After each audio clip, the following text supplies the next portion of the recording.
ሰበር መረጃ አዶናይና ጃኒ እንግዲህ በፖሊስ ቁጥጥር ስር መዋላቸው ተሰምቷል። የቲክቶክ ክሬቲቭ አዋርድ አሸናፊ የነበረው አዶናይና እንዲሁም ቲክቶከር ጃኒ ዛሬ አመሻሽ ላይ በፌዴራል ፖሊስ ቁጥጥር ስር መዋላቸው ተነግሯል። ቲክቶከሮችም ስለታሰሩበት ጉዳይ በይፋ የተባለ ነገር ባይኖርም መረጃውን ያገኘላችሁ እኚህ ኢቢኤስ ቴሌቪዥን የሚባለው ጣቢያ አንዳንዴ የሚሰራቸው ስህተቶች ይውላችሁ አንድ ፕሮግራም አላቸው የተቸገሩ ሰዎችን ምንድነው ልዩነቱ? ሰግጥ ፈምስ ብሎ ሚሊዮን ብር የሚያገኝ መኪና የሚሸለምና መጅራት መጥቶ ሚሰርቅ መካከል ልዩነት የለውም። ይሄም በሐራም መንገድ ነው፣ ይሄም በሐራም መንገድ ነው። ሰላም ጤና ይስጥልን ክቡራን የዩቲዩብ ቻናሌ ቤተሰቦች እንደምን ከርማችኋል? እንደምን ቆይታችኋል? ዛሬም እንግዲህ በአዳዲስ ቪዲዮዎች ወደ እናንተ መጥቻለሁ። ሁላችሁም እስከ መጨረሻው ድረስ በማየት ብዙ ነገር ተጠቅማችሁ እንደምትወጡ በፍጹም አልጠራጠርም። እና አዶናይ ታስረዋል፣ እነ ጃኒ ታስረዋል፣ በጣም ብዙ ነገሮች ተፈጥረዋል። ሁላችሁም የሰብስክራይብ የደወል ምልክቷንና የሼር ምልክቷን እየነካችሁ ቤተሰብ እንድትሆኑ በትህትና ጠይቃችኋለሁ። ወደ ቪዲዮ ለምንድነው እሺ በስነ ስርዓት ማትወሪኝ? አረ በእግዚአብሔር አረ ሪል ፍቅር እኔ ወይ ብሬክ አፕ እናድርግ። አረ በስመ አብ ጉድ አበዛሽ። አረ በስመ አብ አናረግምሽ ዲላው ነው ሞቅ ነው ያደረገችለት። እኔ በነገራችን ላይ በጣም ነው የተመቸኝ ማለት ነው ይሄ ቪዲዮ። በነገራችን ላይ ድሪል የሚሰሙ ሴቶች ማለት ነው የድሪል ሚውዚክ የሚሰሙ ይሄ የራፕ ሚውዚክ የሚሰሙ ሴቶች እኔ በጣም ነው የሚያስቁኝ። እኔ ጨቋኝ ራሱ ነው የሚመስሉኝ ማለት ነው። እኔ በጣም ነው የሚከብዱኝ፣ በጣምም ነው የሚያዝናኑኝ፣ ደስ የሚሉኛል። አጋጥሟችሁ ከሆነ በቃ ወንድ ነው ሙዳቸው፣ ከወንድ የበለጠ ባህሪ ነው ያላቸው ማለት ነውና አጋጥሟችሁ የሚያውቅ ከሆነ እባካችሁ ኮሜንት ላይ ጻፉልኝ። እኔ በጣም ነው የምወዳቸው። እናንተ ሲመቻችኋል ሐሳብ አስተያየታችሁን ኮሜንት ላይ ጻፉልኝ።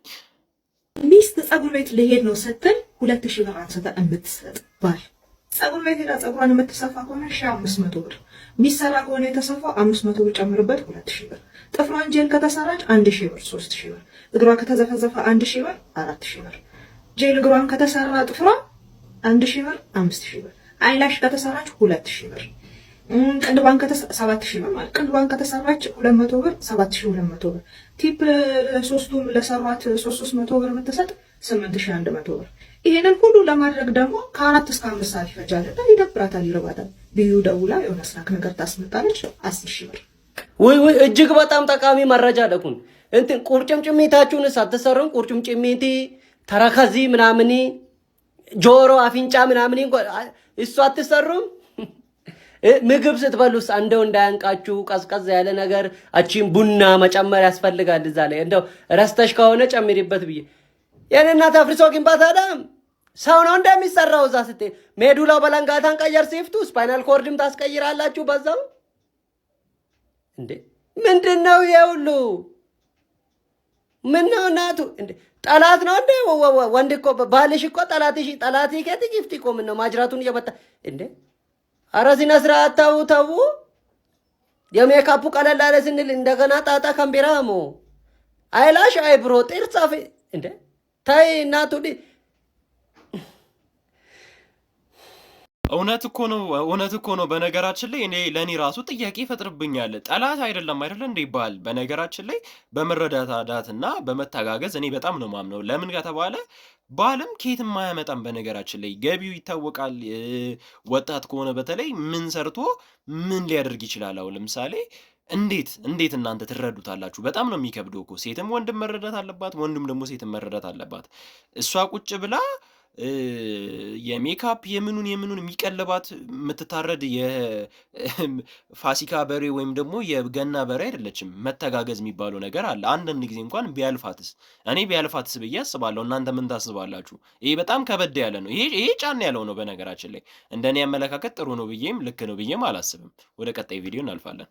በእኔ መናጽር ቃሉ በጣም ተመችቶኛል። በጣም ነው የተመቸኝ። እንደውም አንተ አሁን መሰገጥ ነው ያልከው አለ መሰጋገጥ ነው ያለብህ። መሰገጥን እንደውም ትተህ መሰጋገጥ ነው ያለብህ። አዲስ ቃል እየጠበቁ ነው። አሁን እንግዲህ ስግጥግጥ ፍምስ እንለዋለን። ስግጥግጥ በቃ ወይ ስግጥግጥ ፍምስ። ስግጥ አንዴ ይረግጣል። ስግጥግጥ ግን 3 ነው የሚረግጠው። በደንብ መድረስ አለበት። እንደውም ማብዛት ይችላሉ። ስግጥግጥ እያሉ እንደውም እስከሚሳካላቸው ድረስ አያቋርጡ። ያ እያበዛህ መሄድ ነው በቃ። አቋምን ከቀየርክ አሁን የመጣው ነገር በሙሉ ተመልሶ ይሄዳል። አንተም የድሮ እንግዲህ እንደሰማችሁት ነው። አዶናይ እንግዲህ እዩ ጩፋ ጋር ሄዶ ሲያወሩ ነበረ ከመታሰሩ በፊት እንግዲህ እዩ ጩፋም መሰጋገጥ ነው ብሏል። እንግዲህ ምን ታስባላችሁ? ምንድን ነው መሰጋገጥ? ከሃይማኖት ጋር የሚያገናኘው ነገር አለ ብላችሁ ታስባላችሁ? አዶናይን ሰግጥ ብሎ መምከር አለበት ብላችሁ ታስባላችሁ? እኔም ማስበው የሃይማኖቱን ጉዳይ ነው ማስቀጠል አለበት ብዬ ማስበው እንጂ እዩ ጩፋ እንደዚህ ኖርማል ነገር ውስጥ ገብቶ እንደዚህ አይነት ንግግር ማድረግ አለበት ብዬ አላስብም። እንደኔ እይታ፣ እንደኔ አስተሳሰብ ማለት ነው። እናንተ እንዴት ታስባላችሁ? እንደዚህ አይነት ምክር መምከር ነበረበት ወይስ ሃይማኖታዊውን ምክር ነበር መምከር ያለበት ብላችሁ ታስባላችሁ? የኔ እይታ ይሄ ነው። የእናንተን እይታ እስቲ ኮሜንት ላይ ጻፉልኝ። ሰብስክራይብም የደውል ምልክቷን ላይክ ማድረግም ደግሞ እንዳትረሱ። ሀሳብ አስተያየታችሁንም ደግሞ ኮሜንት ላይ እንድትጽፉልኝ ፈልጋለሁ። ይመቻችሁ። አንቺ ሴትዮ ግን ታይ ነገርኩሽ። እንግዲህ አንዴ ነው ዱላ አምሮሻል። ሰኒ እንዳላጠራግም እሺ፣ ባለትዳሮች ምን ነበር ጉዳያችሁ? ይኸውልህ ክቡር ዳኛ፣ እቺ ሴትዮ ከእኔ ምን እንደፈለጋለች በወጣ በገባኩት ትጨቀጭቅኛለች። እቺ ምናምንቴ ማንም አንቺ ነው። አዎ አንተም አልተባልክ ሬሳ። ተረጋጉ። ምን ነበር ጉዳይሽ? ይኸውልህ ክቡር ዳኛ፣ ሰው ወንድ ይመስላል ምንም አይችልም። ምንም ይሄ ሬሳ ማለት ለመተኛት እናቴ ጋር አልተኛም እንዴ? አፈሩ ይክለል ለመተኛት ከሆነ ከእናቴ ጋር አልተኛም። ኧረ ቀልድ ጨምራችኋል። እኔ እዚህ ቲክቶክ ላይ ይሄ ልጅ በጣም ነው የሚያዝናናኝ፣ በጣም ነው የሚያፍታታኝ። ግን ቀላችሁ በቃ ሌላ ታሪክ ላይ ገብቷል። እኔ በጣም ተመችቶኛል። እናንተስ ተመችቷችኋል? እኔ በጣም ነው የሚያስቁኝ እነዚህ ልጆች። የፌዴራል ፖሊስ ወንጀል ምርመራ ቡድን እንግዲህ አሁንም እርምጃዎችን መውሰዱን አጠናክሮ ቀጥሏል። ቲክቶከር አዶናይን በቁጥጥር ስር እንደዋለ መረጃው ደርሶናል። እንግዲህ ሶሻል ሚዲያ የምትጠቀሙ ሰዎች ባካችሁ ከባህል ከቋንቋ ከእሴት ጋር አንጻር ህብረተሰቡን እያስከፋ ያለ ነገር እያወዛገበ ያለ ነገር ካለ ቆም ብላችሁ ማሰብ አለባችሁ ማለት ፈልጋለሁኝ። እና የፌዴራል ፖሊስ አሁንም በሶሻል ሚዲያ ላይ አጠቃቀማቸው ልክ አይደሉም ብሎ ያመነባቸውን በጠቅላላ እርምጃ መውሰዱን አጠናክሮ እንደሚቀጥል ነው እየተናገረ ያለው። ስለዚህ ዛሬ በተሰማው ወይም አሁን በደረሰ ማስረጃና መረጃ ቲክቶከር አዶናይ በቁጥጥር ስር እንደዋለ መረጃው ደርሶናል። መልካም ምሽት ይሁንላችሁ። ዋይ እየጠጣችሁ እንግዲህ ወንድማችን ሶል እንደተናገረው መስተካከል አለበት። ማህበራዊ ሚዲያችንን በምን አይነት መንገድ ነው የምንጠቀመው፣ እንዴት ነው የምናደርገው ማለት ቆም ብለን ማሰብ አለብን። በነገራችን ላይ አብዛኞቹ ቲክቶከር ብር ሲያገኙ እውቅና ሲያገኙ በጣም ሰው ሆይ ሆይ ሲላቸው ማይታሰሩም ማይወድቁም ውድቀትም የማያጋጥማቸው ምናምን ነገር አድርገው ነው የሚያስቡት። እንግዲህ አዶናይ ስማርት ሰው ነው። ማስተላለፍ የተፈለገው ግን ለሌሎቹም ቲክቶከሮች የምታደርጉትን የምትሰሩትን ነገር ማወቅ አለባችሁ እና አብዛኞቹ ወደፊትም ስነስርዓት የሌላቸው እንደሚለቀሙ ተስፋ አድርጋለሁ። አዶናይ ደግሞ የታሰረበትን ደግሞ ዋና ምክንያት ደግሞ ላሳያችሁ። አዶናይ በምን ምክንያት ሊታሰር እንደቻለ የኢትዮጵያ ፌዴራል ፖሊስ መግለጫ አውጥቷል። በዚህ መሰረት ታዲያ አዶናይ በቁጥጥር ስር ሊውል የቻለው ከኢትዮጵያ ሕዝብ ባህልና እንዲሁም ደግሞ መልካም ስነ ምግባር በተቃራኒ በሕዝብ ዘንድ ተቀባይነት የሌለው አስነዋሪ አለባበስ ለብሰው በአደባባይና እንዲሁም ደግሞ በቴሌቪዥን ቀጥታ ስርጭት የታዩት 5 ተጠርጣሪዎች በቁጥጥር ስር በዋሉበት በወንጀል ጉዳይ ጋር በተያያዘ መሆኑን የኢትዮጵያ ፌዴራል ፖሊስ አስታውቋል። እናንተስ በዚህ ጉዳይ ምን ትላላችሁ? ሀሳባችሁን አጋሩ። እንግዲህ ሙሉ መረጃውን እንደሰማችሁት ነው። አዶናይ የታሰረው እንግዲህ ምርመራ ሊደረግበት ነው። የወጣበትም የእስር ምንም ማዘዣ የለም። እንግዲህ እስካሁን ድረስ የሰማነው ነገር የለም።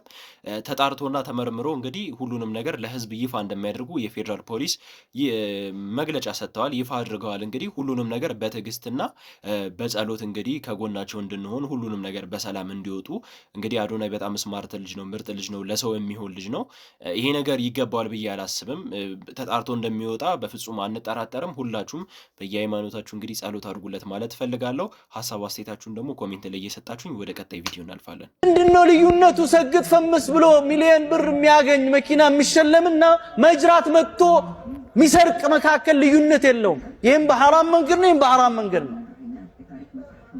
ዋሽቶ የሚያገኝም ተመሳሳይ፣ ሰርቆ የሚያገኝም ተመሳሳይ።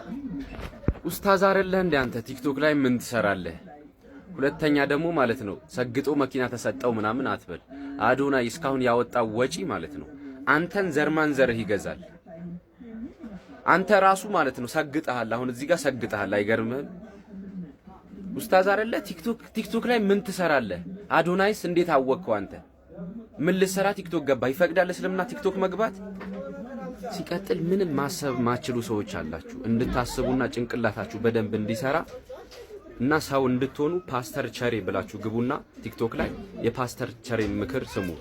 ካልተመቻችሁ ማለት ነው ፓስተር ቸሬ አልተመቸኝም ሚል ሰው ካለ እዚህ ምድር ላይ በቃ ባክዋርድነስ ነው ያ ሰው። ወላሂ ነው ምላችሁ። ሉክ የሚል ሰው የሚቀምሰው የሌለበት ሀገር ላይ ጥሬ ስጋ አፋችሁ ላይ የምታስቆርጡ ሰነፍ ትሆናል። ጥሬ ስጋ አታስቆርጡ እያልኩ አይደለም፣ አትቅረጹት ነው እያልኩ ያለው። ያኔ መሰለኝ እንደዚህ ሰገጠ ምናምን ተብያለሁ እና እንደ መሰገጥ ደስ የሚል ነገር የለም ብራዘር። አየህ በቃ እንደዚህ አይነት ስግጠት ከሆነ ራስን ማዳብ በቃ አሁን ይሄን ተውትና ማለት ነው ግቡና ፓስተር ቸሪ ብላችሁ ንግግሩን ስሙት ማለት ነው። ከዛ በኋላ አልተመቸኝም ካልክ አንተ ወላሂ ላዚም የፋኪው ልጅ ነህ። ማዘር ተሙት በቃ ግቡና እዩት ፓስተር ቸሪ ብላችሁ ማለት ነው።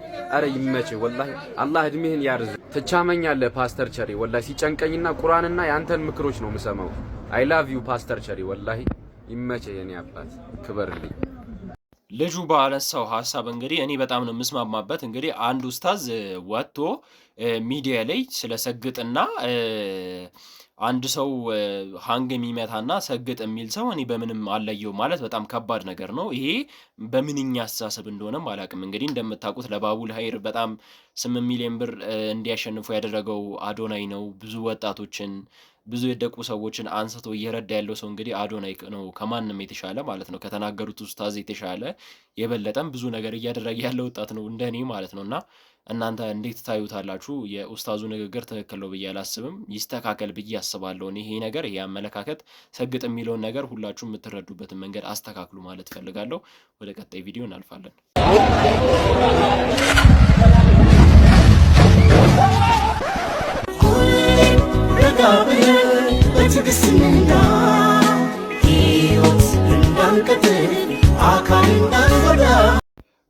ቆይ አኒሜሽን ነው ወይስ ደግሞ ሪል ነው? እኔ ጦጣ ሞተር ትነዳለች ብዬ አላስብም። ለነገሩ በፊት ላይ ጦጦች የሰው ቤት እየገቡ ብዙ ነገር ያደርጋሉ፣ ወጥ ምናምን ከፍተው ምግብ ይበላሉ ምናምን የሚባል ነገር ሰምቼ አውቃለሁ። እና ይሄ ነገር ልክ ነው ብላችሁ ታስባላችሁ? እኔ በጣም ነው ያዝናናኝ። አሽከርክር ረጋ ብለ መቼም ሕፃን እያለን ይህንን ሙዚቃ ሰምተን ነው እናውቃለን ብዬ አስባለሁ። እንደዚህ ነገር አጋጥሟችሁ ያውቃል? እስቲ ሀሳብ አስተያየታችሁን ኮሜንት ላይ ጻፉልኝ። ወደ ቀጣይ ቪዲዮ እናልፋለን። በጣም ጥቁር ነው።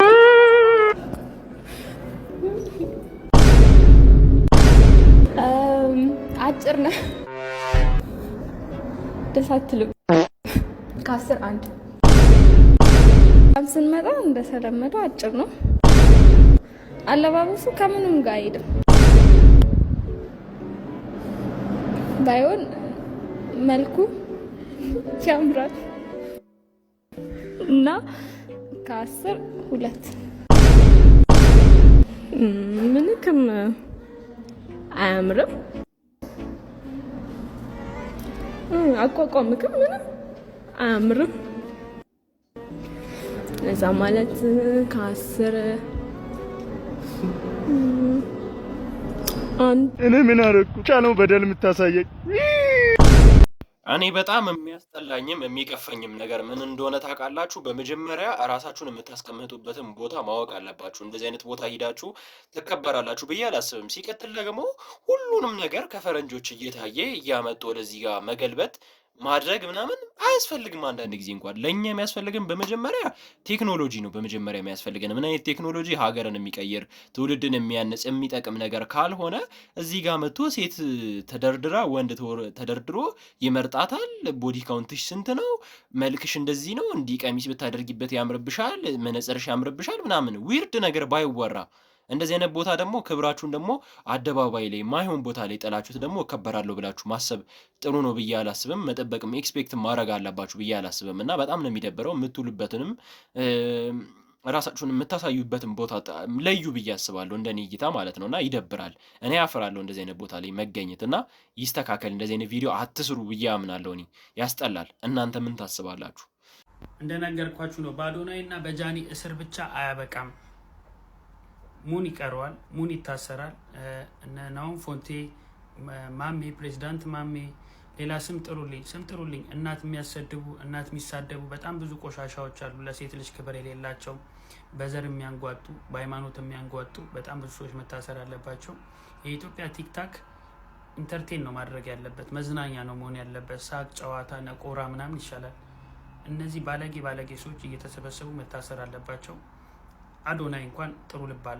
የተናገረውን ነገር በከፊልም ቢሆን እኔ እስማማበታለሁ። በሃይማኖት የሚያንጓጥጡ ሴት ልጅ አጉል ዲስሪስፔክት የሚያደርጉ ሰዎች በጣም ነው የሚያስጠሉኝ፣ በጣም ነው የሚደብሩኝ። ሞን እንኳን በጣም ተሻሽሏል፣ አሪፍ ሁኔታ ላይ ነው ያለው። አንዳንዶቹ ግን በጣም ስነስርዓት መያዝ አለባቸው። የኢትዮጵያ ቲክቶክ በጣም የሚያስጠላ ደረጃ ላይ ደርሷል። እንግዲህ እንደምታውቁት ሰውን ዲስሪስፔክት ይደረጋል፣ ሃይማኖት ይሰደባል፣ ሴት ልጅ ትንቋሸሻለች፣ እናት ትሰደባለች። አጓጉል ንግግሮች እዚህ ቲክቶክ ላይ ነው እየታየ ያለውና ኢትዮጵያ ቲክቶክ በጣም የሚያስጠላ ሆኗል። ኢንተርቴን ነው ማድረግ ያለበት ስነ ስርዓት ያለበትና ቁም ነገር ያለው ነው መሆን ያለበት ብዬ አስባለሁ። እንደኔ እይታ ሀሳብ አስተያየታችሁን እስቲ እናንተም እየሰጣችሁኝ ይሄ ነገር ልክ ነው ብላችሁ ታስባላችሁ? እንደዚህ መቀጠል አለበት ብላችሁ ታስባላችሁ? እስቲ ያሰባችሁ ውድ የዩቲዩብ ቻናሌ ቤተሰቦች ዛሬ ለእናንተ ያዘጋጀውላችሁ ቪዲዮዎች ይህንን ይመስሉ ነበረ። ሁል ጊዜ እንደዚህ አይነት አሪፍ ቪዲዮዎች ስለማዘጋጅላችሁ ቤተሰብ መሆናችሁን እንዳትረሱ። የሼር ምልክቷን የደውል ምልክቷን እና የላይክ ምልክቷን እየነካችሁ ከኔ ጋር ቤተሰብነታችሁን እንድታሳዩኝ ሀሳብ አስተያየታችሁን ኮሜንት ላይ እንድትጽፉ በትህትና ጠይቃችኋለሁ። በቀጣይ ቀን እስከምንገናኝ